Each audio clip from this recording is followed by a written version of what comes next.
ரொம்ப நாளாகவே இந்த சேலம் ஆர்ஆர் பிரியாணியை பற்றி நிறைய பாசிட்டிவ் ரிவ்யூஸ் வந்துகிட்டே இருந்தது. சரி நம்மளும் ஒரு நாள் ஆர்டர் பண்ணி சாப்பிட்டு பார்ப்போம் எப்படி இருக்குது அப்படின்னு ஆர்டர் பண்ணியாச்சு. பார்சலும் வந்தாச்சு. வந்ததுக்கப்புறம் அந்த பார்சலை பிரித்து இப்படி பார்த்தா பிரியாணி அவ்வளோ சூப்பராக இருந்தது.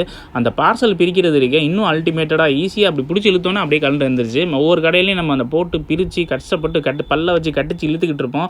அதுக்குள்ளே நமக்கு வந்த பசியும் போயிடும். இது பிடிச்சி இழுத்தோடனே சங்கின்னு ஓப்பன் ஆயிடுச்சு. அது நல்லா இருந்துச்சு ஈஸியாக.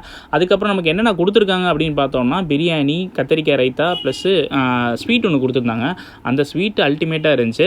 கடைசியாக அதை நம்ம சாப்பிடும்போது அதை அப்படி எடுத்து அப்படி வாயில் வைக்கும்போது என்ன ஒரு சுவை அப்படின்ற மாதிரி சூப்பராக இருந்துச்சு.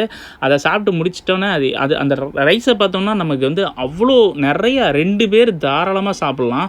என்னால் அதை வந்து ஃபுல்லாக சாப்பிட முடியல. அப்புறம் நானும் இன்னொரு பையனும் சேர்ந்து தான் அதை சாப்பிட்டோம். எனக்கு பார்த்தோன்னே தெரிஞ்சிருச்சு இது எனக்கு கண்டிப்பாக நம்மளால் சாப்பிட முடியாது அப்படின்ட்டு அவனுக்கு தனியாக ஒதுக்கி வச்சுட்டு தான் நான் சாப்பிட்டேன். கடைசியாக சாப்பிட்டு முடிச்சாச்சு. சூப்பராக இருந்துச்சு. அவர் மனசு மாதிரி நிறையா இருந்துச்சு. தேங்க்யூ.